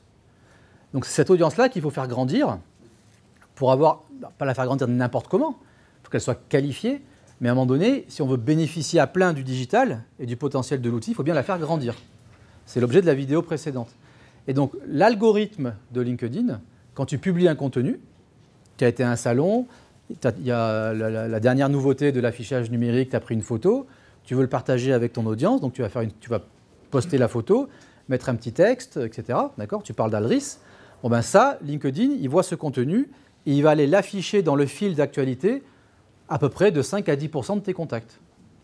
D'accord ? 5 à 10%. C'est lui qui choisit. Ah ouais, c'est l'algorithme. Ouais. totalité des... Ah bah non, ce serait trop facile. Ce serait trop facile. Pourquoi? Parce que LinkedIn, encore une fois, il veut que les gens soient contents sur le réseau social. Donc, pour savoir si ce que tu publies, c'est intéressant ou pas, quel est le meilleur critère selon vous? C'est la réaction des gens. Donc, il prend un échantillon qui considère être le plus susceptible d'être intéressé par ce que tu publies, et suivant comment l'échantillon réagit, soit il arrête de le publier, soit au contraire, il publie un plus grand nombre. Ça fonctionne comme ça. Et je m'en suis rendu compte sur 2 types de posts. Un post où j'ai peu de retours, j'ai que 250 contacts, c'est pas beaucoup. Et j'ai posté un sujet et j'ai eu 3000 retours. 3000 vues? Réaction vue. 3000 vues. Ouais. Ah, réaction vue, c'est pas pareil. Ouais. Réaction. Tu as eu 3000 likes. Ouais. Ah bah ça m'intéresse que tu m'envoies ce post. Oui. Le sujet, c'était un sujet sur le logement social et l'autre, c'était sur Bouygues Immobilier en l'occurrence. Donc, qu'est-ce que ça veut dire par rapport à LinkedIn? Pourquoi il y a autant de retours dans un cas et pas dans l'autre? Parce qu'il a considéré qu'à un moment donné, que ce sujet, il intéressait une audience, une cible, d'accord, qui a été repris, liké, partagé. Donc après, il y a eu ce qu'on appelle le buzz, le phénomène exponentiel, où les gens ont partagé, ont liké. Donc du coup, quand ils voient que tu publies ce contenu, ça suscite beaucoup de réactions, ben, il ouvre les vannes. Il va le publier dans des fils d'actualité de personnes supplémentaires. Voilà, ça fonctionne comme ça. Pour moi, les 2 sujets étaient intéressants. Pour toi? Mais après, est-ce que ça l'était pour le marché? C'est là où, tu vois, il y a ce qu'on pense nous et... Oui. Voilà. J'ai juste une question. Oui. Est-ce que c'est bien de sortir des lignes? Parce que alors, moi j'ai 20 000 personnes qui me suivent aujourd'hui. Super. Et je sors de plus en plus des lignes parce qu'au bout d'un moment, effectivement, Ça- on ça- reste sur. C'est-à-dire que là aujourd'hui, par exemple, je me rends à Paris, je fais une photo de Paris et je dis je suis en déplacement à Paris. Mais je fais ça de manière naturelle Ouais, depuis des c'est années top. maintenant. C'est bien. Et je m'aperçois que là, je vais avoir un nombre de likes qui va être fort important. Ouais. Et au contrario, sur des sujets plus Sérieux. spécifiques, Ouais. RH Ouais. notamment, parce que moi je suis ancienne chasseuse de tête, alors là, je rejoins Pénélope, je suis sur un autre registre. Mais néanmoins, voilà, on ne sait plus après. Alors, je suis adepte des citations, je fais des citations au quotidien. Je m'aperçois aussi que ça suscite de l'intérêt, de la visibilité. Mais tout ça avec de l'authenticité. C'est-à-dire que je ne vends pas forcément à la base. Je me suis mis sur un registre de naturel où je fais passer des messages parce que je ne suis pas d'accord sur une approche ou autre. Et je vois que ce sont ces postes-là qui ont plus, on va dire, d'impact, ou même parfois de sortir aussi des lignes, que forcément l'attrait métier. Alors, est-ce que c'est un contexte sociétal ou je ne sais pas, enfin, Non, voilà, est-ce que c'est bien de sortir des lignes? Ah Voilà, oui, c'est non, ça mais ma question. La question, c'est pas est-ce que c'est bien ou est-ce que c'est pas bien, est-ce que Parce c'est en qu'après, les phase. gens disent, oui, c'est pas Facebook. Non. Est-ce que Voilà. est-ce que c'est en phase avec les valeurs que vous avez envie de véhiculer autour de votre personne? Voilà. C'est en phase. Ah ben voilà, c'est très bien. Et si vous faites ça dans la durée, régulièrement, mécaniquement, vous allez attirer vers vous les personnes qui partagent les mêmes valeurs. Et quand on fait du business avec les gens qui partagent les mêmes valeurs que vous, je peux vous garantir, c'est le pied. Voilà. Et donc ça sert à ça, un réseau social aussi, c'est ce qu'on appelle là, on touche du doigt ce qu'on appelle du personal branding. D'accord ? Donc vous avez des valeurs, et la meilleure des valeurs, c'est la sincérité. D'accord ? On n'est pas là pour tricher. Il faut être sincère, authentique, vous l'avez dit, donc c'est très bien. Et donc là, vous cultivez finalement votre image de marque. C'est comme ça que je pourrais l'employer. D'accord ? La sympathie, pas du tout. Pas du tout. Après, c'est normal qu'un contenu émotionnel, entre guillemets, avec des humains ou des contenus vidéo, génère beaucoup plus de vues qu'un contenu hyper pro, un article à lire qui, entre guillemets, c'est un peu chiant. Ça, c'est normal. Ça, c'est le côté humain. On voit passer une photo de personnes. Hein ? Donc il faut équilibrer. Ces articles avaient beaucoup plus de Parce que les articles avant, sur LinkedIn, étaient envoyés à tout votre réseau. Tout votre réseau était notifié. Du coup, les gens ont détourné l'utilisation de l'article au déprimant du post, d'accord ? Et donc, ils ont coupé la fonctionnalité. Voilà. Maintenant, c'est l'algorithme qui décide, bien évidemment. Et non, c'est super. Donc, si c'est en phase avec ce que vous êtes, il n'y a pas... Et quand j'entends des gens dire LinkedIn se Facebookise, mais c'est très bien. C'est quand on met de l'humain dans ce réseau social qui, au départ, était un peu rébarbatif. Ça c'est important. Mais là, c'est une très, très, très bonne question parce que, encore une fois, on revient à ce qu'on disait au préalable sur les valeurs, le personal branding et les messages que vous souhaitez véhiculer. Je vais vous raconter une histoire. On est allé avec l'UPE 13 fin août à l'AREF, c'est les universités d'été du MEDEF. Chaque année, on a 2 jours, c'est la rentrée, et on a des conférenciers top niveau du monde entier qui viennent nous parler économie, l'économie du futur, bref, plein de sujets d'entrepreneuriat, etc. Et il y a une table ronde à laquelle j'y vais sur les médias sociaux. Génial. Donc sur les médias sociaux, on a la chance d'avoir Alain Veil. Alain Veil, c'est le patron fondateur du groupe BFM TV. Nous avons la rédactrice en chef d'Europe 1. Nous avons un consultant spécialisé en médias sociaux. Et nous avons notre homme politique, Éric Woerth. Éric Woerth, c'est l'ancien ministre du budget, sous Sarkozy, si je ne m'abuse. Et donc, Éric Woerth, il vient en tant que témoin pour apporter son retour d'expérience sur ce qui lui était arrivé pendant l'été sur Facebook. Et qu'est-ce qu'il nous raconte, Éric Woerth? Éric Woerth, il nous raconte qu'il a un profil Facebook sur lequel il publie des chiffres, et des chiffres, et des chiffres, et des chiffres, et il s'autorise, c'est un ancien ministre du budget, donc lui, son truc, c'est les chiffres. Et il s'autorise une fois par an de publier une photo de lui. Et cette année, il publie une photo de lui à la montagne, à l'alpinisme, voilà. Et donc, personne ne le croit. Personne ne le croit, du coup, c'est repris par les internautes, c'est repris par les médias. Ça fait le buzz dans le mauvais sens. Oui, c'est la photo, elle est truquée, il a triché. Mais jamais Éric Woerth, il s'est un passionné d'alpinisme. Donc les mecs n'ont même pas vérifié l'info. Photo qui était vraie. Et donc, il a dû se justifier derrière. En fait, la rédactrice d'Europe 1 lui a fait gentiment remarquer qu'il avait fait une erreur majeure de personal branding. C'est-à-dire qu'il a un profil Facebook où il n'y a que des chiffres. Et à un moment donné, vous avez une photo qui sort de nulle part, en train de le voir sur un glacier comme ça, etc. Voilà. Donc là, typiquement, on a quelqu'un qui n'a pas préparé son audience, qui n'a pas travaillé du tout. Donc je dis pas qu'il a fait une erreur.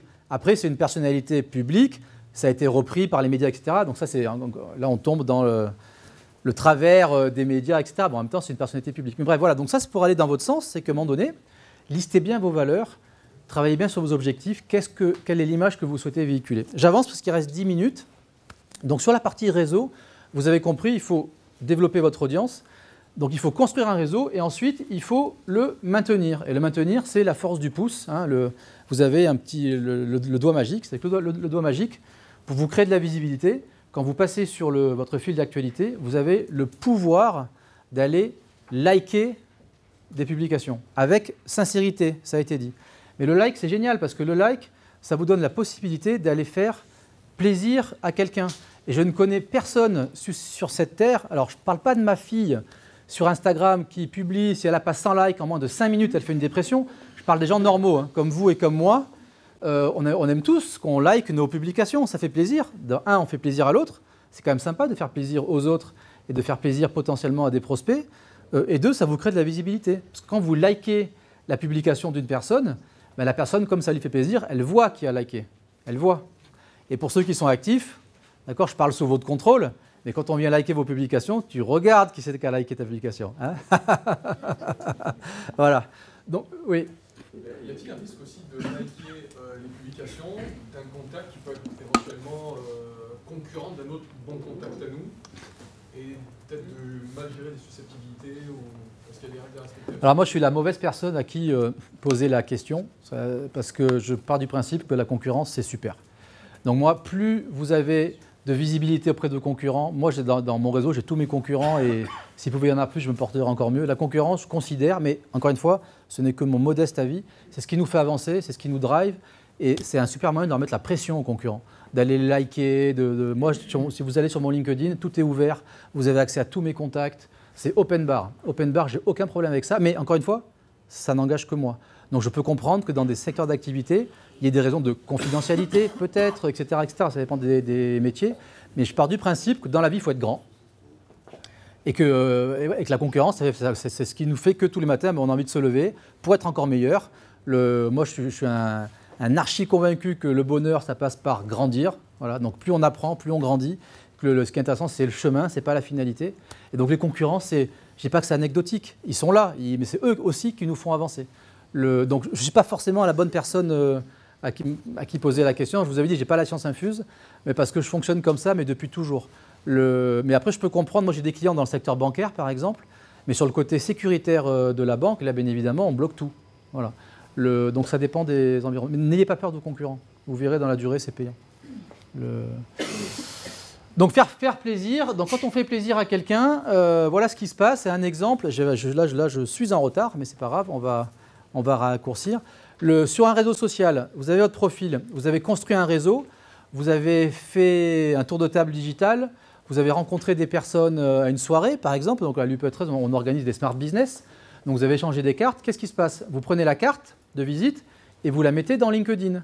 D'accord? Donc Emmanuel, c'est quelqu'un que j'avais rencontré à une soirée organisée par un expert comptable qui réunissait 20 chefs d'entreprise pour débattre autour d'un sujet, peu importe. Et donc, je ne connaissais pas Emmanuel, on échange les cartes de visite.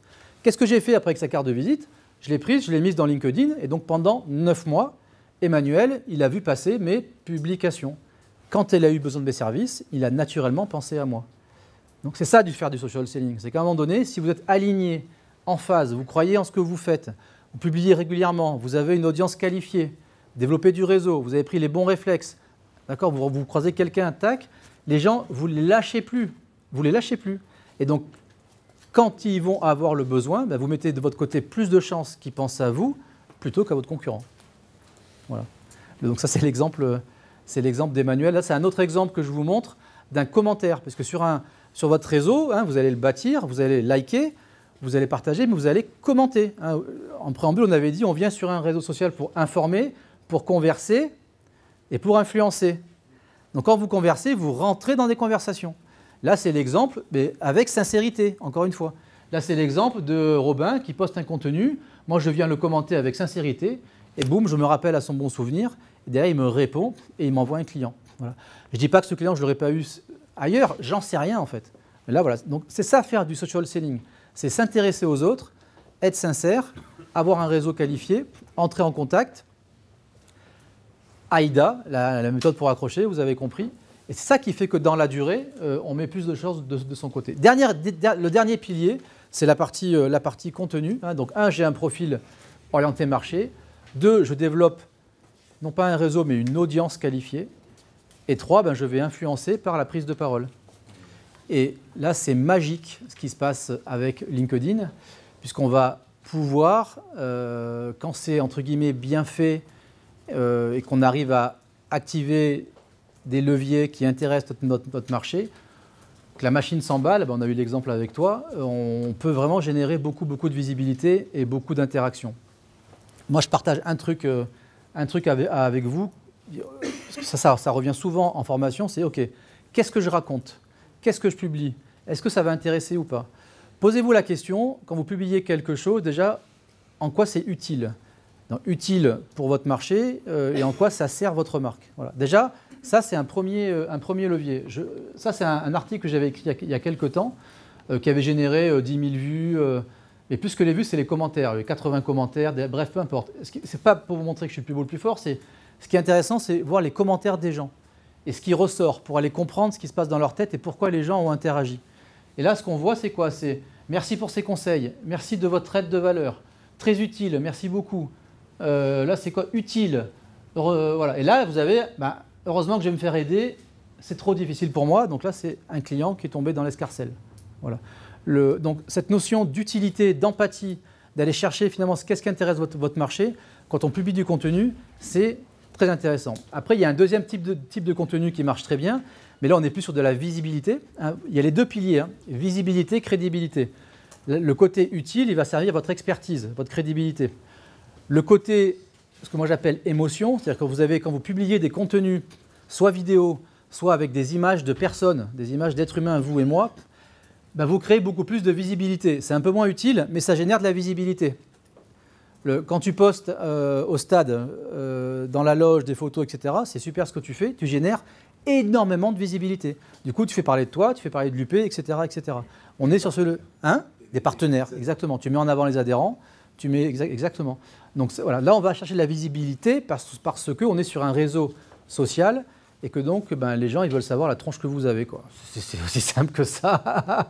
Ça peut être aussi, je pensais à un truc, ça peut être aussi un bouclier puissant pour la compta. Enfin, je veux dire pas en frontal, mais genre dire admettons qu'il y a une entreprise qui paye mal, qui n'arrive pas ses factures.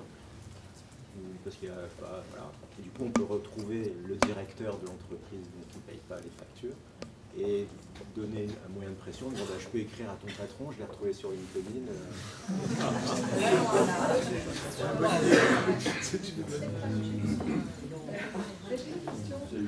Joker. Ouais, ça peut aussi comme ça.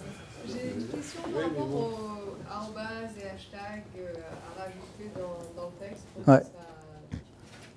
Quand vous publiez du contenu, pour donner du poids à vos contenus, vous pouvez effectivement ce qu'on appelle taguer quelqu'un. J'anime avec Marianne Cher le club de la performance commerciale. Marianne Cher, je mets l'arrobase devant le nom de Marianne. Et du coup, LinkedIn va reconnaître Marianne sur, le profil, sur son profil. Du coup, elle va être notifiée Marianne et ça partira sur son mur. Il faudrait que je vous le montre à l'écran, mais l'arrobase, ça permet de taguer une personne. C'est ça c'est l'arrobase, c'est une personne, d'accord? Voilà. Le hashtag, c'est nouveau sur LinkedIn, ça permet de catégoriser vos contenus. Et donc du coup, on peut également suivre des hashtags. Et en suivant des hashtags, ça permet de rendre visibles vos contenus à des personnes qui ne sont pas forcément dans votre réseau.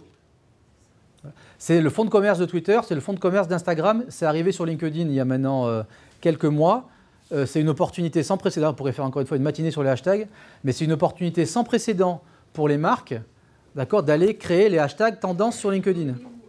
Dans le contenu, quand vous écrivez quand vous écrivez votre post, à la fin du post, vous mettez les hashtags, vous avez un moteur de hashtag, c'est écrit hashtag, vous cliquez dessus et vous créez le hashtag. Mais en amont, on ne le fait pas comme ça. C'est-à-dire qu'en amont, on réfléchit aux hashtags qui vont bien, sur lesquels vous souhaitez communiquer.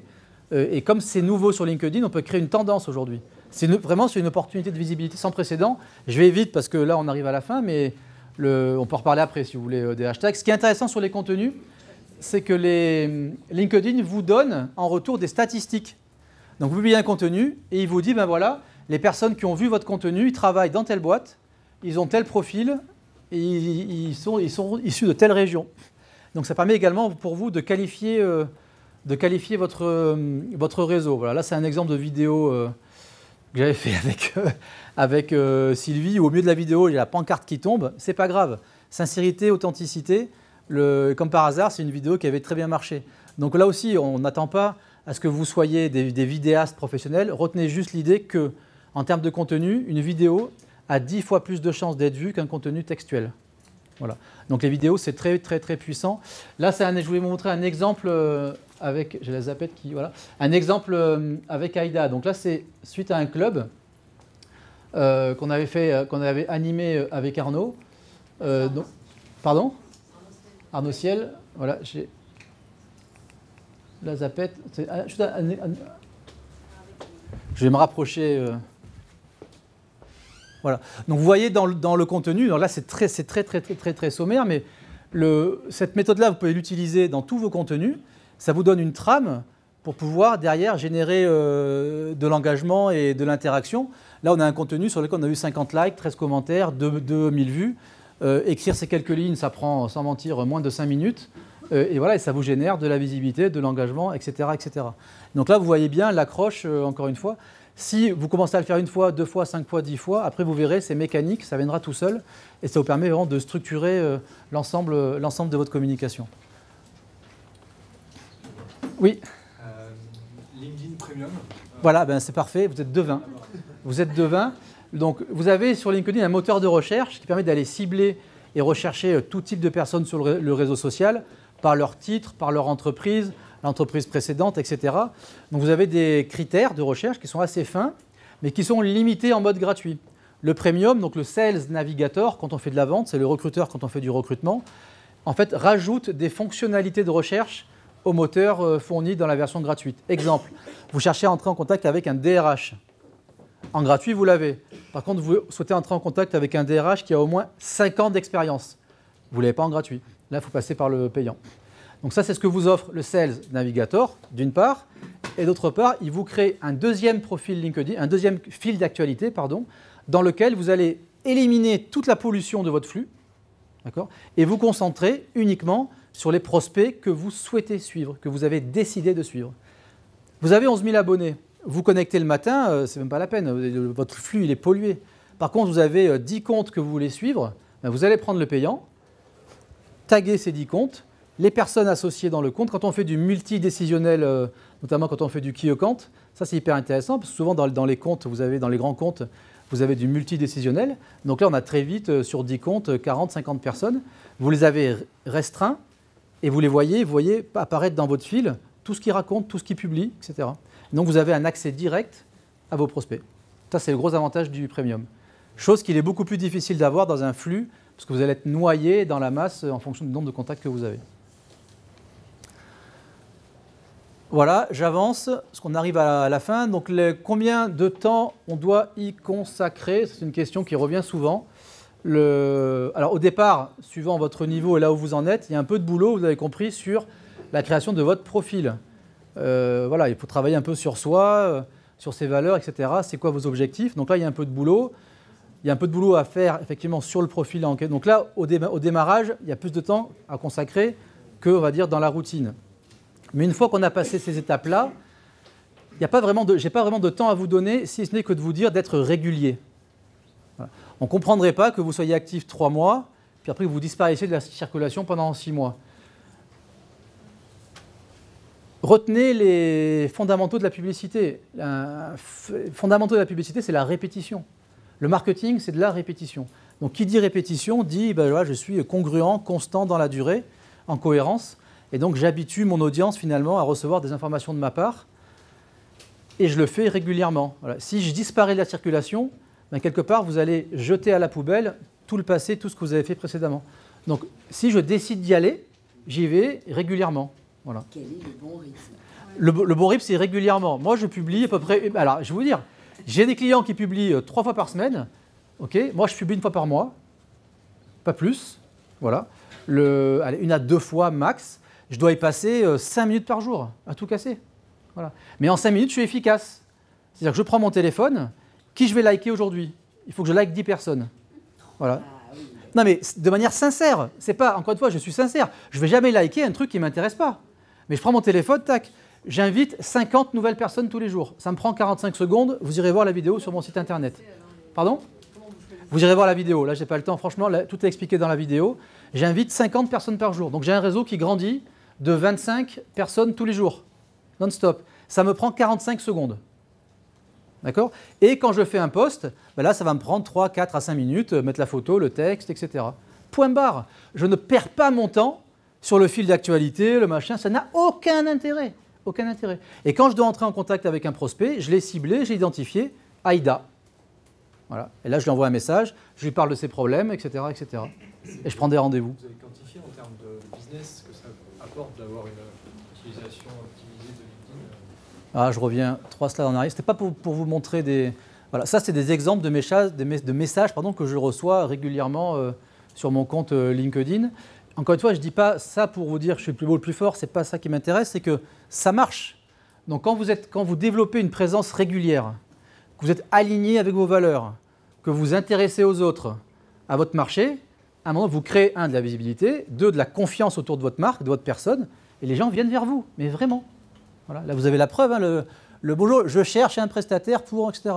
Je recherche, etc. J'ai vu que vous réalisiez des ateliers sur LinkedIn, etc., etc. Voilà, ça fonctionne, ça fonctionne.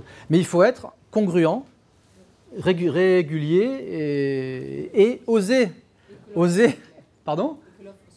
Et que l'offre soit très claire. Voilà, c'est clair que si votre offre, vous irez voir la vidéo de Steve Jobs, mais si votre offre ne répond pas à un problème réel et sérieux, là encore une fois, c'est qu'un outil.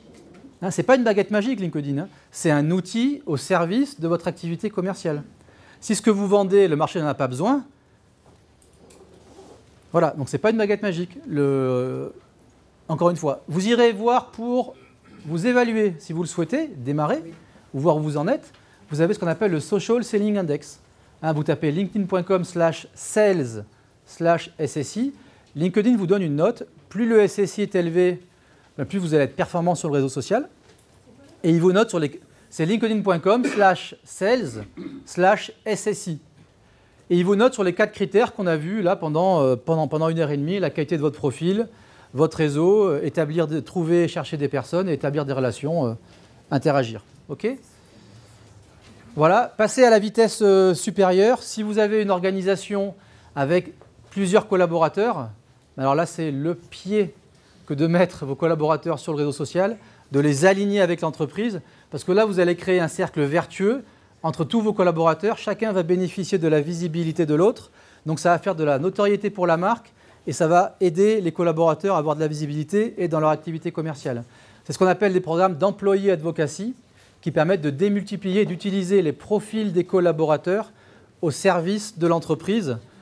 Ça marche à partir de 5 collaborateurs. C'est juste une tuerie. On peut en parler après si vous voulez. Mais là, la condition, encore une fois, il faut avoir quelqu'un au market ou un prestataire qui vous accompagne pour être aligné et en cohérence. Jean-Philippe, tu voulais dire un mot ? Voilà, ça c'est le genre de message. Encore une fois, moi, je n'ai rien à vous vendre.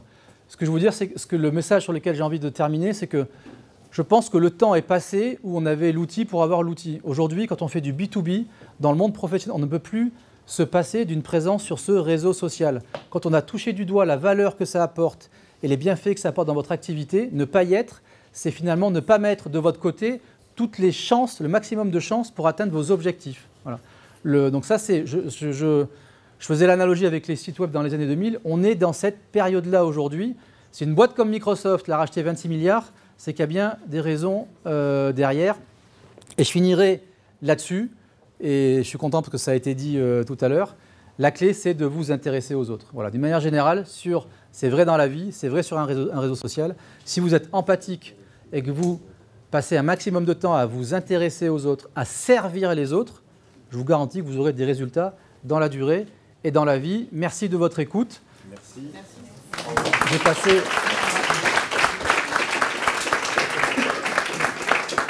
J'ai passé un agréable moment qu'on peut prolonger avec l'apéritif.